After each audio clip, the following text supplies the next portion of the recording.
What's up guys, this is Mriganka দেব। তো এখন আমি যাইতেছি মানে রাম মন্দিরের উদ্বোধন দেখার জন্য। আমাদের এখানে একটা ছোট রাম মন্দির আছে, তো ওইটা মানে বড় করে বানাবে, তার জন্য আজকে খুঁটি কাটবে।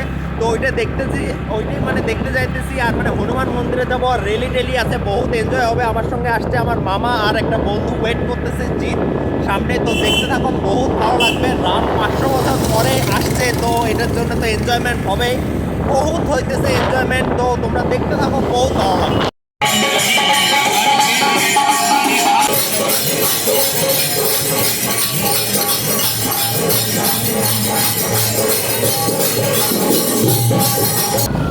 তো এখন আমরা কোকরাঝারের হনুমান মন্দির থেকে বার হইলাম। এখন আমরা সিধা যাইতেছি কিন্তু রাম মন্দিরে। আর আমার ফ্রেন্ড এই যে জিৎ আছে, এখানে যাইতেছে ও। তো এখন আমরা সিধা যাবো রাম মন্দিরে। রাম মন্দির মানে খুবই সুন্দরভাবে সাজাইছে, বহুত ভিড় হয়ে আছে ওখানে। আর আমরা মানে এই বেলা অল্প ঘুরতেছি, আবার রাত্রে ঘুরবো। এই ব্লগে কিন্তু রাত্রের ব্লগটাও আসবে, একদম মানে লাগাতার আজকে ভিডিও আসতে থাকবে। তো দেখতে থাকো, পুরো লং একটা ভিডিও হবে।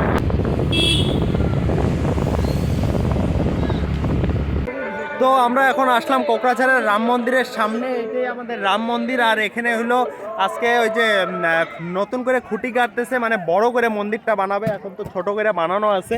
তো এটা দেখো এরিয়াটা রাম মন্দিরের, এটা মানে খুব সুন্দরভাবে গেট টেট বানাইছে। আর মানুষ দেখো কত মানুষ আসছে। আর এটা হলো মেইন মন্দিরটা, দেখতে থাকো। তো বহুত আজকে মানে মানুষ দিয়ে ভর্তি হয়ে গেছে, কেননা 500 বছর পরে রাম আসছে। জয় শ্রীরাম, জয় শ্রীরাম, জয় শ্রীরাম। তো এটাই হলো রাম মন্দিরটা, দেখো। আর ওখানে সামনে হলো কিন্তু খুঁটিটা গাড়ছে, ওইটাও দেখাইতেছি খুঁটি গাড়ছে কোন জায়গায়। আর দেখো কত মানুষ, চারোদিকে মানুষ। আর চারোদিকে দেখো কত ফ্ল্যাগ লাগাইছে। আর এইদিকে মানে এদিকে মানে ভোগ ঘর আছে আর কি, এই সামনেই আছে ভোগ ঘর দেখাইতেছি। বহুতই মজা হইতেছে আজকে, মানে এই যে এটা হইলো ভোগ ঘর। তো এখানে ভোগের ব্যবস্থা করতেছে এখানে, মানে হয়তো আজকে বিকালে আর কি ভোগের ব্যবস্থা করা হবে। তো এখানে ভোগের পুরো ব্যবস্থা হইতেছে। আর সামনেই দেখো নদী, এটা আমাদের কোকরাঝারের নদী। নদীটার নাম হইতেছে গৌরাঙ্গ নদী। আর এই দেখো পুরা চারোদিকে মানুষ দিয়ে ভর্তি। তো প্রসাদ দিতেছিল, তো লাড্ডু প্রসাদ পাইলাম, প্রসাদ খাইতেছি। এখন মানে আমরা যাইতেছি খুঁটি গাড়ার ওখানে সিমেন্ট দেওয়ার জন্য। তো এখন মানে অল্প সিমেন্টও দিব আমি, তো দেখতে থাকো।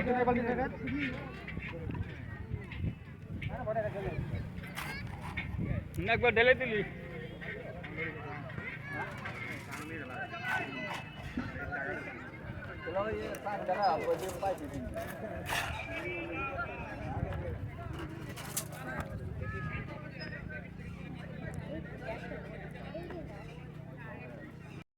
তো এইখানে খুঁটিটা গাড়া হইলো। আর মানে সবাই একে একে এসে সবাই মানে সিমেন্ট এখানে দিতেছে। আর এখানে আমার বন্ধু এই যে জিতও সিমেন্ট দিবে। তো জিতের ভিডিও করতে বললো, তো জিতের এখন ভিডিও করতেছি আমি। জিত, জয় শ্রীরাম, জয় শ্রীরাম।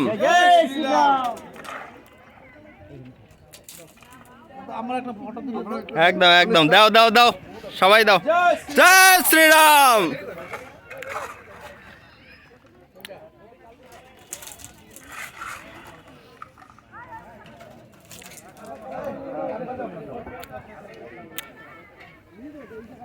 শেষেই তো হয়েছে, দাও জয় শ্রীরাম।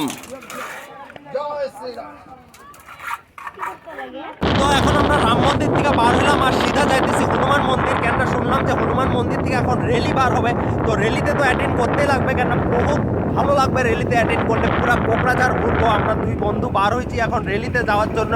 আর ওই দিক থেকে আমার 2 মামাও আসতেছে আমার জন্য হেলমেট নিয়ে, কেন কোকরাঝারে জায়গায় জায়গায় ক্যামেরা, যখন তখন ফাইন লাগায় দেয়।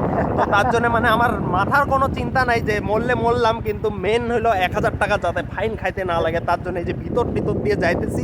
আর সিধা যাবো এখন রেলিতে, দেখতে থাকো, বহুত ভালো লাগবে। তো আমরা এখন মানে হনুমান মন্দিরের সামনে ছিলাম। আর ওখান থেকে রেলিটা দেখো স্টার্ট হয়েছে, এখানে রেলি স্টার্ট হয়ে গেছে। জয় শ্রীরাম, জয় শ্রীরাম।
এখন আমরা আধা রাস্তা আসলাম এমআরএম হসপিটালের সামনে, আর এখানে দেখো পতাকাগুলো দেখো কত বড় বড়।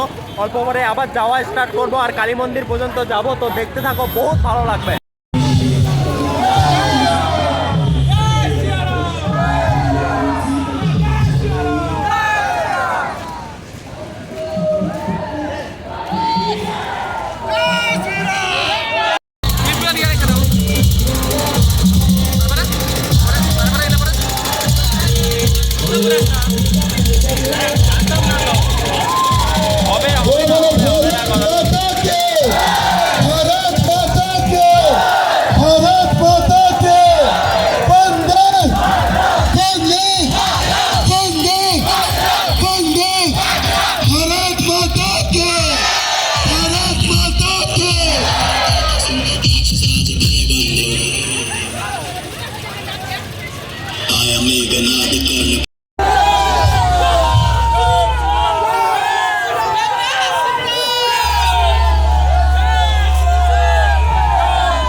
তো আজকের ব্লগটা এতটুকুই ছিল। যদি ভালো লাগে দেখে ব্লগটা, তাহলে সাবস্ক্রাইব করো চ্যানেলটাকে। This is Megha Kodeb from Kokrajhar, Assam. জয় শ্রীরাম।